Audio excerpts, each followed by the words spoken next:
그러므로 형제들아 내가 하나님의 모든 자비하심으로 너희를 권하노니 너희 몸을 하나님이 기뻐하시는 거룩한 산 제물로 드리라. 이는 너희가 드릴 영적 예배니라. 너희는 이 세대를 본받지 말고 오직 마음을 새롭게 함으로 변화를 받아 하나님의 선하시고 기뻐하시고 온전하신 뜻이 무엇인지 분별하도록 하라. 아멘. 네, 주간보의 앞뒤한테 인사하시죠. 함께하면 감사합니다. 은혜로 많이 받으시고요. 힘내십시오. 고맙습니다. 여러분 지금은 이제 터키가 아니라 튀르키예로 바뀌었는데요. 터키의 튀르키 수도가 어딘 줄 아시죠? 어디죠? 이스탄불이죠. 이스탄불의 특징 중에 하나가 두 대륙의 만남이라는 것입니다. 아시아 대륙과 유럽 대륙의 끝자락에 이스탄불이 존재하는 것이죠. 사진 한번 보여주시면 단순한 섬이 아니라 대륙과 대륙과의 만남이 한 번만 더 눌러주세요. 여기가 이스탄불이잖아요. 이스탄불 이 대륙과 대륙 사이에 해협이 하나 흐릅니다. 바다가 흐른다는 거죠. 한 번 더요. 그 바다 이름이 뭐냐면 보스포루스 해협입니다. 가보신 분들 혹시 계십니까? 예, 크루즈 여행도 된다고 하던데 하여튼 여기 가보게 되면 이 해협이 한 30km 정도 이렇게 펼쳐져 있고 간격은 마치 한강을 바라보는데 그렇게 넓지는 않다고 합니다. 1km 정도 안짝이니까요.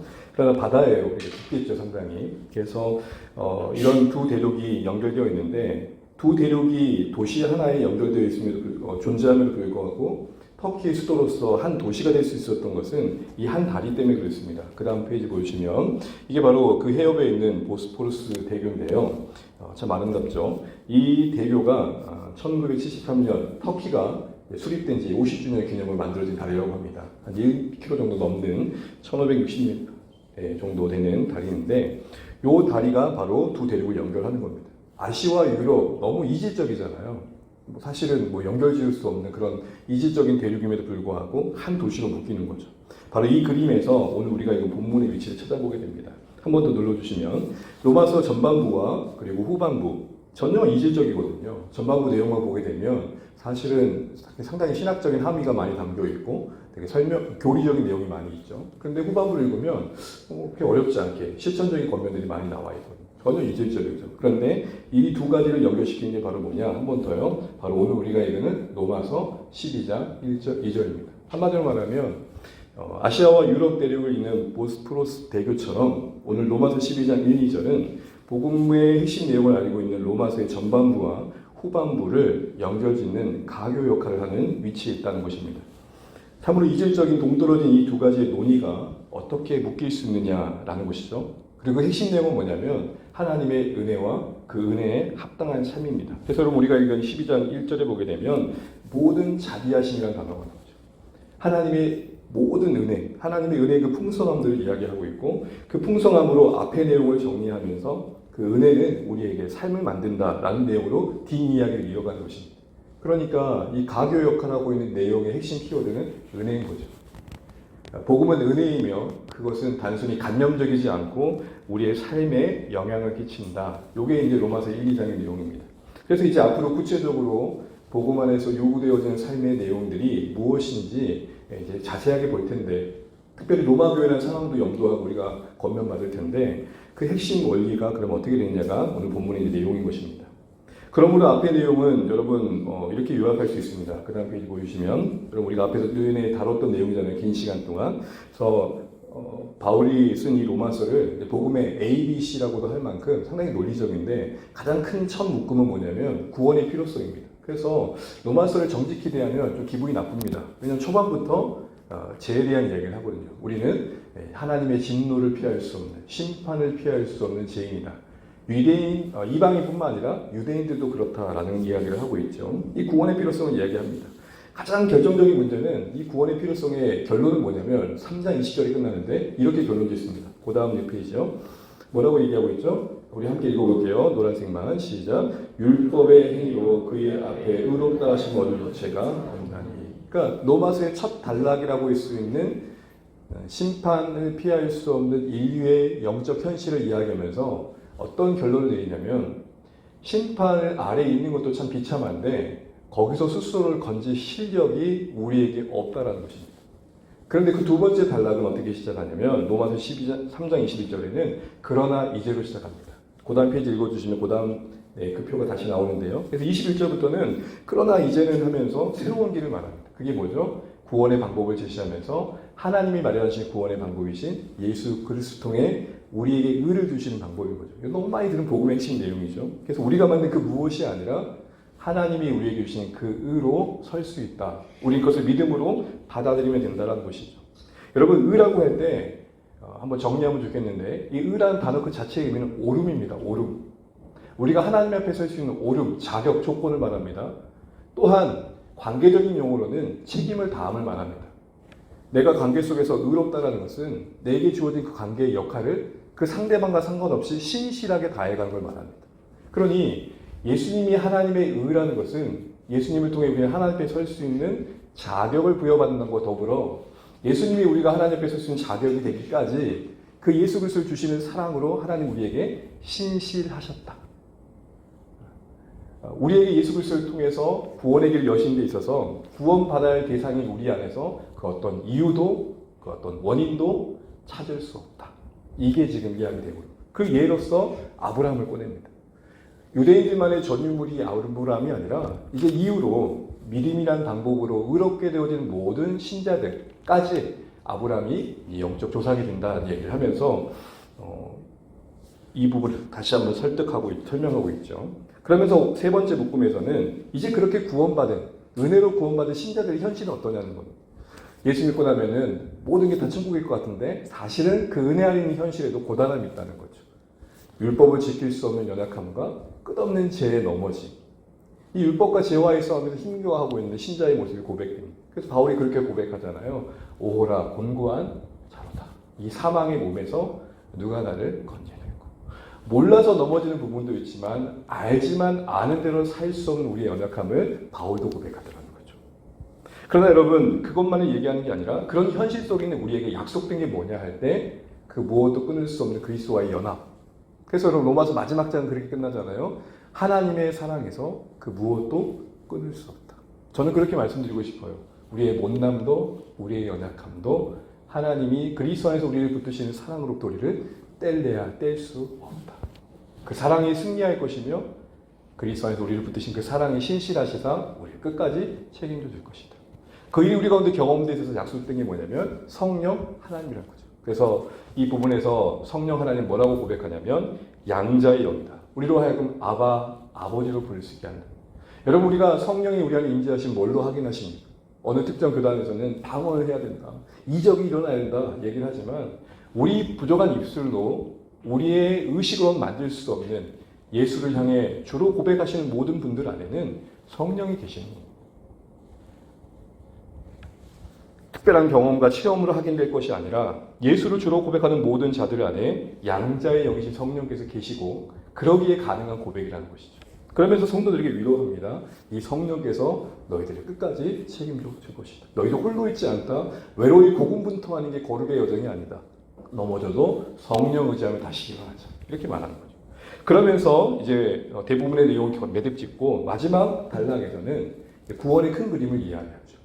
당시에 문제되었던 이스라엘의 복음을 거부하는 현실을 어떻게 이해되느냐 하면서 하나님의 구원의 계획을 이루심을 이야기하면서 토기장의 하나님도 얘기하시고 그 하나님의 부르심에는 후회 없음도 말씀합니다. 그 말의 의미는 뭡니까? 모든 인류를 향한 구원의 계획은 반드시 이루어질 것이다. 그러니 지금의 거절과 거부를 결론 짓지 말아라. 우리에게 현실적으로 적용한다면 아직도 가슴앓이하며 주님께로 돌아오길 기다리는 수많은 주의 백성들의 그 울타리 안에 들어올 그 모든 분들을 우리가 섬길 때에 지치지 말아야 한다는 것이죠. 이게 이제 전반부의 핵심 내용이었습니다. 그리고 나서 이것이 한마디로 뭐로 받아들이냐면 이게 모두 하나님의 은혜다라고 이야기한 것이죠. 그리고서 그러므로 이후의 내용은 뭐였습니까? 그러므로 이후의 내용은 다른 것이 아니라 이제 우리가 읽은 1절의 말씀처럼 그 모든 자비하심을 근거하여 권고하는 거죠. 여기서 우리는 그러므로 이후에 우리에게 요구되는 은혜의 삶의 핵심 원리 하나를 보게 됩니다. 그게 뭐죠? 하나님께서 바울을 통해서 은혜에 합당한 삶을 요구하실 때 견고한다든지 명령한다는 표현을 쓰는 게 아니라 은혜를 근거하여 권고한다고 표현합니다. 이 말은 우리의 신앙의 인격성을 말할 것입니다. 우리가 하나님의 자녀로서 자녀다워져 가는 가정 속에 하나님은 우리가 은혜에 충분히 설득될 수 있는 시간을 허락하신다는 거죠. 여러분 자녀가 태어나가지고 걸음마를 막 배울 때에 넘어짐의 과정이 있는 걸 우리가 잘 알고 있습니다.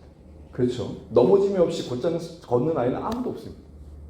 그런 시간들이 우리에게 허락되어 있다는 거죠. 바울은 각자가 하나님 앞에서 각자의 속도로 하나님 앞에서 성화의 여정을 걸어감을 이야기하고 염두하면서 은혜의 기초에 권면했던 겁니다. 강요가 아니라 하나님의 은혜를 한번 생각해 보십시오. 성도님들 그 은혜에 한번 깊어져 보십시오. 그 은혜가 여러분의 삶에 요청하는 것들을 여러분이 시행해 갈 수 있을 것입니다. 그렇게 얘기를 하고 있는 거죠. 그 은혜의 기초에 은혜에 합당한 삶을 권면했던 것입니다. 두 번째로 여러분 1절의 말씀을 보게 되면 그럼 그 하나님을 기쁘시게 하는 삶의 구체적인 내용은 뭐냐라고 할 때 거룩한 산제물됨을 말합니다. 그때 너희 몸을 산제물로 드리려 할 때 이 몸의 의미는 일상에서 구체적인 현실 속에 구현되어야 할 성도의 삶을 말하는 거죠. 우리 몸이 거하는 그곳에서 신자로 살아야 된다는 거예요. 이거를 뭐로 정리하냐면 이게 바로 우리가 이제 살아야 할 삶의 영적 예배다라고 말합니다. 예배의 개념이 확장되고 있습니다. 우리가 살아가는 삶의 현실에서 하나님을 의식하고 거기서 하나님의 주권을 고백하며 사는 것이 이제 또 다른 예배로서 이야기되는 것이죠. 주일의 공예배가 일상의 예배로 확장되어지고 일상은 그 주일의 공예배로 이어져 가야 되는 선순환을 우리에게 보여주는 겁니다. 그러면서 하나님 앞에 우리를 드리는 방향성 세 가지를 이야기했었죠. 그게 첫 번째가 뭡니까? 하나님을 기뻐하는 것. 그것은 거룩으로 구체화되며 산제물로 실천되는 거죠. 왜 하나님을 기뻐하며 거룩하게 사는 데 있어서 산제물이 되어야 되느냐? 하나님을 기뻐하는 마음이 실제도 있지만 그대로 살기에는 그걸 부정하는 내 안에 또 다른 모습이 분명히 있는 싸움이 있다는 거죠. 그래서 산제물의 또 다른 말은 자기 부인입니다. 여러분 구약에서의 제물은 죽어야 되거든요. 만약에 양이 덜 죽어 있으면 번제 불에 올릴 때 어떻게 계세요? 양이 그랬겠죠. 놀래가지고 제물은 완전히 죽어야 된다고요. 그런데 우리를 산 제물로 말하는 논리적인 모순이 담긴 언어를 쓰고 있죠. 이 말은 우리가 들이대 우리 자신을 부인하는 방법으로 그려져야 된다는 것입니다. 자, 이게 이제 이야기 앞의 내용인데 이제 이런 모든 삶이 실질적으로 더 깊어지고 강화되고 실천되기 위해서 필요한 게 뭐냐는 게 2절에 나오는 겁니다. 그 첫 번째 권면은 뭐냐면 이 세대를 본받지 말라는 겁니다. 이 세대를 본받지 말라는 것은 세상을 닮아가지 말라는 거죠. 세상과 동화되지 말라는 겁니다. 세상에 우리는 잘 적응해 가야 되지만 세상 속에서 흠뻑 빠져서 아무 생각 없이 살면 안 된다는 것입니다. 그래서 이 12장 2절에 메시지 성경은 이렇게 말합니다. 그 다음이요. 다시 한번 읽어볼게요. 시작. 문화에 너무 순응하여 아무 생각 없이 동화되어 버리는 일이 없도록 하십시오. 아무 생각 없이 흘러가지 말라는 것입니다. 이건 마치 우리의 삶에 그 다음이요 카멜레온 같은 삶을 경계하라는 것이죠. 이 카멜레온은 어떻습니까? 주변의 색깔에 적응해서 자신을 그 색깔에 일치시켜가서 자신의 안위를 보호하고 있잖아요. 우리가 어쨌든 이 땅에 살아가면서 여러 가지 세상 속에서 여러 문화들을 경험하고 여러 가치를 대할 때에 영향을 받게 되는 일이 있죠. 그러나 그 영향이 우리 가운데 올 때에 거기에 우리가 동화되어서는 안 된다는 것입니다. 그럼 여러분 우리가 동화되지 말아야 돼. 이 세대는 뭡니까? 이 세대는 앞으로 오는 세대에 대조되는 표현입니다. 앞으로 오는 세대는 뭡니까? 하나님이 만드신 새하늘 새 땅을 말합니다. 그 앞으로 오는 세대와 대조된 이 세대의 특징은 뭐죠? 악한 자가 여전히 이 세상 속에서 역사하면서 죄와 사망의 그림자를 짙게 깔죠. 그래서 이 세대에 살아가는 사람들의 특징은 뭐냐면 하나님을 부정합니다. 그리고 자신의 주인됨을 어떻게든 드러내려고 하죠. 그래서 여러분 진리나 절대적인 가치가 어느새 자기를 해친다 생각하면 그 자체를 부정해버립니다. 그리고 각자의 소견이 옳은 대로 사는 삶을 인정해 줍니다. 그것이 다원주의라는 이름으로 나오게 되죠. 그리고 절대 진리는 고리타분한 걸 여겨집니다. 옳은 말을 하면 아직도 그런 얘기 하냐고 이렇게 얘기하는 거예요. 또한 우리 가운데 나타난 모습을 보게 되면은 육신의 정욕과 이생의 자락과 안목의 정욕이 기준되어져서 성공과 실패를 나누는 걸 보게 됩니다. 이것은 당연히 성공주의와 물질주의로 드러나죠. 그래서 성공주의와 이 물질주의 속에 성공과 실패가 가리다 보니까 어떻게든 그 성공의 반열에 들어가려다 보니 부와 명성과 권력을 지향하는 당연한 대세가 만들어지게 되어 있는 것입니다. 이것은 예수님이 이 시대에 메시아로 오실 때 받았던 시험과도 맞물려 있죠. 여러분 예수님이 받으셨던 세 가지 시험, 유다 강에서 받으셨던 시험의 첫 번째는 뭡니까? 돌을 떡으로 만들라. 두 번째는 뭐였죠? 뛰어 내려가라. 그리고 세 번째는 온 천하 영광을 보여주면서 절하면 죽겠다는 거거든요. 이게 이 시대의 가치관인 거죠. 이 시대는 떡을 승선합니다. 그리고 이 시대는 성전에서 뛰어내릴 때 안전하게 뛰는 능력을 보여주면 누구나 다 인기가 오겠죠. 너무 사람들이 관심을 많이 갖겠죠. 또한 선한 영광을 보여주는 것처럼 어떤 갈목할 만한 업적을 드러내는 것을 되게 귀하게 여깁니다. 근데 여기에 부합한 구원자가 되어 주십시오가 예수님이 받았던 시험이었던 거죠. 여기에 시험에 대해서 예수님의 말씀은 뭐였습니까? 다만 주만 섬기지니라. 그리고 입에서 나오는 하나님 입에서 나오는 모든 말씀으로 살지니라. 이제는 신자들의 삶이 이 악한 세대에서 온전히 구별됨을 말씀하시는 겁니다. 그래서 갈라디아서 1장 4절에서는 이렇게 우리의 신앙을 이야기합니다. 그 다음에 얘기해 볼까요? 자, 한번 읽어보겠습니다. 시작. 그리스도께서 하나님 곧 우리 아버지의 뜻을 따라 이 악한 세대에서 우리를 건지시려고 우리를 죄를 속죄하기 위하여 자기 몸을 주셨으니 자신의 몸을 내어주시기까지 우리에게 구원자로 찾아오신 하나님께서 그 아들을 통해 기대하신 삶의 방향은 뭐냐면 앞서 말했던 이 악한 세대 가운데서 우리를 건지셔서 새롭게 하심이라는 것을 우리가 분명히 보게 됩니다. 여기서 우리의 나아갈 방향을 분명히 보여주고 계시는 거죠. 그럼 여러분 이 악한 세대에서 본받지 않고 살아가기 위해서 동화되지 않고 살아가기 위해 필요한 게 뭔가라고 할 때 오늘 이 세대를 본받지 말라는 명령을 하고 있습니다. 특별히 여러분 이 본받지 말라라는 본받다의 의미는 주조됨을 말합니다. 닮아감을 말해요. 이건 그 다음 사진 보여주시면 마치 이와 같아요. 붕어빵에 밀가루 반죽을 넣게 되면 그 붕어빵의 형틀에 맞게 빵이 찍혀 나오는 것처럼 붕어빵의 형틀을 이 세상 가치로 보고 이 세상의 문화의 어떤 사상으로 본다면 거기에 우리 자신을 부어서 그대로 찍혀 나오는 걸 말합니다. 그 틀에 우리가 갇혀서 우리의 삶이 만들어져 가는 걸 말합니다. 이러지 말라는 겁니다. 특별히 여러분 본받지 말라 할 때 이 문법적인 의미는 수동태입니다. 수동태란 말이 뭘까요? 우리는 그러려고 하지 않는데 계속해서 세상은 우리에게 막강한 힘을 발휘해서 이렇게 붕어빵의 형틀에 우리를 부어 찍어내듯이 자꾸 뭔가 찍어내려고 한다는 것이죠. 이 세상의 사상과 가치와 문화 속에 우리가 그들의 일정한 패턴을 따라가도록 힘을 발휘한다는 것입니다. 실제적으로 악한 영은 세상을 도구 삼아서 신앙을 갖고 있는 우리의 삶에 그런 삶에 영향력을 상당히 끼칩니다. 그래서 여러분 교회 안에도 세속화란 말이 나오고 또 심지어는 혼합주의 신앙이라는 게 나옵니다. 혼합주의 신앙이 뭡니까? 한마디로 몸은 교회와 있는데 생각과 발상은 다 세상에 속해 있다는 겁니다. 결정적으로 뭔가를 선택한 기준을 보게 되면은 세상 사람과 전혀 다를 바가 없다. 때로는 더하면 더한 모습을 보이더라는 것입니다. 물론 여러분 이렇게 말한 저 자신도 세상이 매료될 때가 참 많습니다. 어제 알고리즘에 유튜브가 하나 떴어요. 828억의 뉴욕시 한복판에 펜트하우스를 관람하는 그거 보고 싶더라고요. 가봐서 사진 못해도 한번 봐야죠.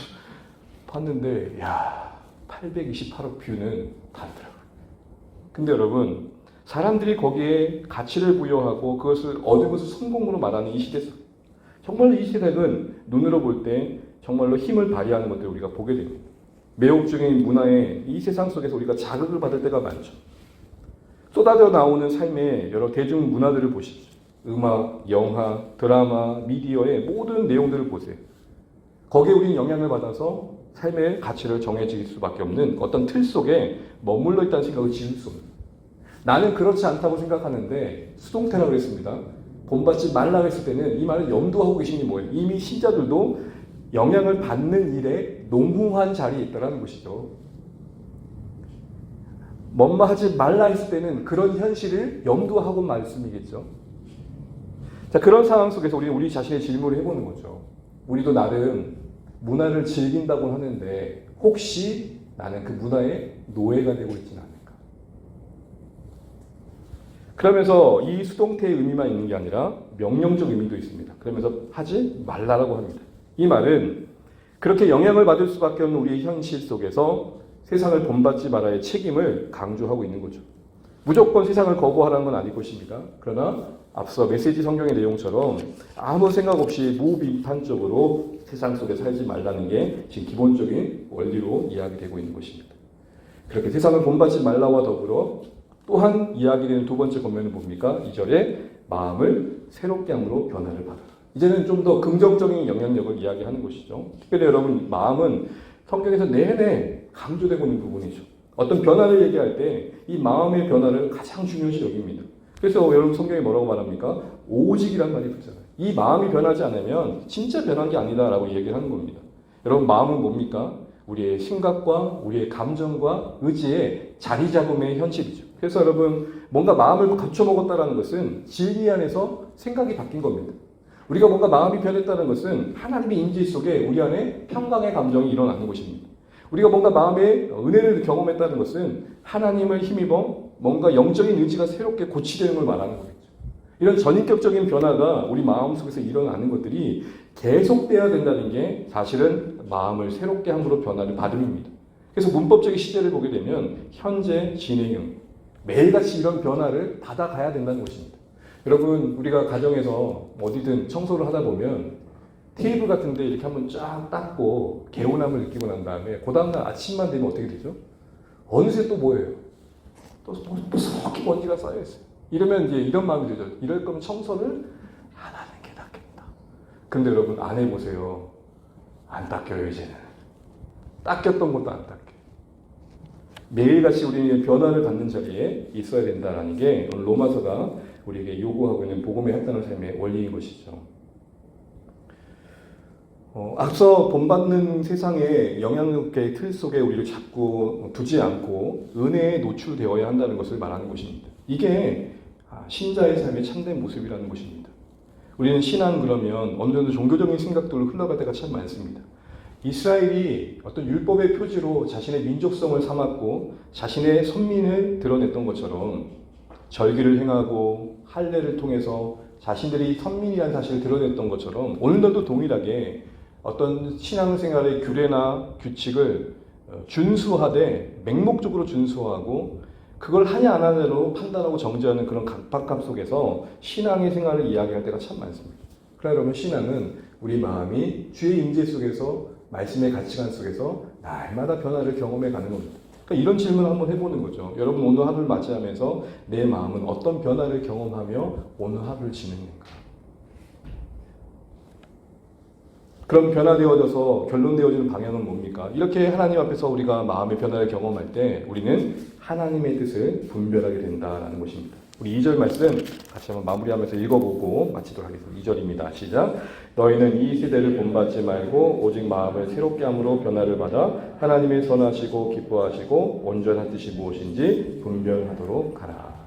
여기 분별하다라는 말은 헬라어로 도키마조라는 건데 가장 우선된 의미는 시험하다는 겁니다. 그래서 뭐가 더 좋은지를 판단한다는 거예요. 또한 두 번째 의미는 입증하다라는 거예요. 입증하다. 입증하다는 건 뭐예요? 여러 시행착오를 통해서 옳은 게 무엇인지를 증명해 보이다라는 겁니다. 자, 그러면 말씀을 분별해, 하나님 뜻을 분별해 간다는 건 결국 어떤 삶을 말하는 걸까요? 첫 번째는 고민이 있는 삶입니다. 뭐가 옳은지를 판단하는 고민이 있어야 된다는 거죠. 말씀 안에서 우리 마음이 새로워져 갈 때 신자가 살아가는 삶 속에서 나타나는 모습 중에 하나는 어떤 상황에 직면하든 간에 하나님 뜻이 무엇인지 늘 고민한다는 것입니다. 세상의 성공에 허상을 분별할 줄 아는 안목을 가지고 영원한 가치를 기준으로 세상의 것들을 상대화할 수 있는 그런 시선으로 세상에서의 옳고 그름을 판단해 간다는 겁니다. 이런 고민이 있는 신앙. 두 번째로 도키마조가 그런 어떤 여러 가정을 거쳐서 증명해낸다는 의미를 본다면은 이 분별한다의 의미는 뭐냐면 세상 풍조 가운데 우리가 살면서 때로는 하나님의 마음을 따라서 하나님의 뜻을 따라 살 수 없는 현실을 경험할 때도 있지만 다시 한번 일어나는 것이죠. 그런 실수와 실패를 통해서 아 그래 정말 하나님 뜻대로 사는 게 더 가치 있는가를 배워가는 것. 이것도 분별인 것입니다. 우리는 분별 그러면 애초에 실패하지 않는 사전 완벽한 선택을 생각할 때가 많지만 사실 이 분별하다의 의미 속에는 이미 뭘 함축하고 있느냐 시행착오를 통한 자리매김을 함축하고 있는 것입니다. 우리 분별 그럼 뭐죠? 예를 들어서 학생이 시험 준비를 충분히 해가지고 문제 하나 틀리지 않을 걸 말해요. 그래서 여러분들 공부를 잘하는 학생들은 오답을 통해 진리를 배우죠. 그렇죠. 오답 정리를 잘해서 거기서 더 나은 실력을 쌓아가는 거죠. 그게 분별하다의 내용 속에 담겨있는 또 하나의 의미라는 것입니다. 이렇게 우리가 하나님의 뜻을 말씀 앞에서 마음을 새롭게 하면서 경험해 가면서 그럼 결국 우리가 추구하는 방향의 하나님의 뜻은 뭐냐라고 할 때 그 뜻을 뭐라고 설명하고 있습니까? 세 가지 형용사 설명하고 있죠. 선하다, 하나님이 기뻐하신다. 또 하나님이 온전하신 뜻이다라고 얘기하고 있어요. 이런 이 선하다, 기뻐하시다, 온전하시다는 것은 이 형용사는 하나님의 성품을 드러내는 표현입니다. 그런 의미에서 하나님 뜻을 결국 분별해서 서게 되는 자리는 뭐냐면 이거냐 저거냐라는 어떤 선별의 개념도 분명히 있겠지만 하나님의 뜻을 우리가 찾게 된다는 것은 우리 존재가 어느새 하나님의 성품을 닮는 모습들로 자라가는 것을 말하는 것입니다. 우리는 보통 하나님의 뜻을 분별한다 그러면 나는 바뀌지 않고 그 어떤 선택을 통해 실패나 실수나 뭔가 더 나은 결과를 선택하는 쪽에서만 그 일을 생각할 때가 많습니다. 여러분, 하나님 뜻을 우리가 분별한다면 결국 내가 어느새 하나님을 닮아서 내가 하는 어느 일들이 어느새 하나님이 행하신 일들을 닮아가고 있는 것입니다. 결국 하나님 뜻이 우리 안에 분별하여 자리 잡아서 간다는 것은 교만보다는 겸손이 더 나은 걸 아는 것입니다. 조급함보다는 기다려주는 게 더 나은 결과가 있는 것을 아는 것입니다. 당장에 무언가를 얻어내기보다는 관용하고 용납하는 게 더 많은 것을 이룬다는 것을 아는 것입니다. 정죄보다는 자비와 그리고 용서의 시선이 더 깊은 것을 채운다는 것을 아는 것입니다. 당장에 내 욕정을 채우는 것보다는 거룩함이 더 귀하다는 것을 아는 것입니다. 그게 하나님의 뜻을 분별하다라는 것입니다. 나는 전혀 바뀌지 않고 그 어떤 선택들 속에 하나님께서 보실 때 괜찮은 선택 하나 하는 정도로 우리는 하나님의 뜻을 분별한다 생각할 때가 참 많지만 이미 이 말씀 안의 분별의 의미는 나의 시행착오를 통해 그 뜻이 내 안에 이미 자리매김해 가는 것을 의미한다는 것을 놓치지 마셔야 됩니다.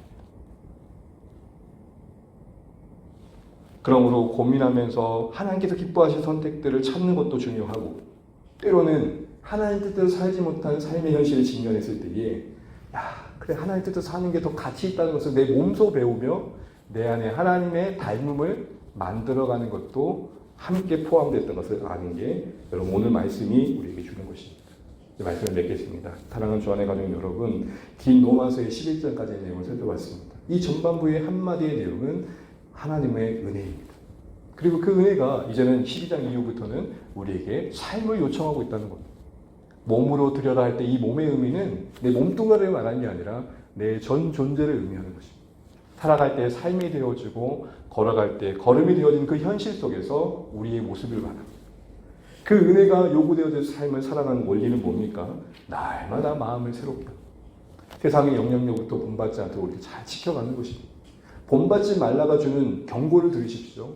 우리도 어느새 모르게 영향력을 받을 수 있다는 것입니다. 그런 가운데 마음을 새롭게 하면 결국 서게 되어지는 하나님의 뜻의 분별함의 열매는 뭐냐? 옳고 그름을 판단하는 것도 있겠지만 내 안에 하나님의 닮음이 그 시행착오를 통해 입증되어지는 것입니다. 몸소 배우는 겁니다. 그래, 인내가 더 옳도다. 겸손이 더 옳도다. 이거를 몸소 깊이 배우는 것입니다. 그리고 이제 이것이 나의 체득화되어져서 나의 삶에 자연스럽게 열매로 드러나는 것입니다. 한마디로 영적 고수가 되시는 겁니다. 이런 삶의 하나님의 요구 앞에 이제 이 원리를 가지고 이제 3절부터 우리는 요구되는 실체적인 사람들의 이야기를 들을 텐데 이 내용 속에 하나님 우리의 원하시는 삶들을 다시 한번 우리 삶에 비춰보시면서 또 순종을 구체에 갈 수 있는 가정이 되시면 좋겠습니다. 아무쪼록 이제 은혜와 복음이 우리를 새로운 부르심으로 초대하고 있다는 사실 앞에서 그 원리는 하나님의 말씀 앞에 날마다 마음을 새롭게 하면서 그 뜻을 분별해가는 과정임을 잊지 마시고 거룩한 산재물을 드리는 삶의 원리들을 따라서 하나님 앞에 더 아름다워져 가시는 우리 삶의 여정이 되시기를 주님의 이름으로 축복합니다.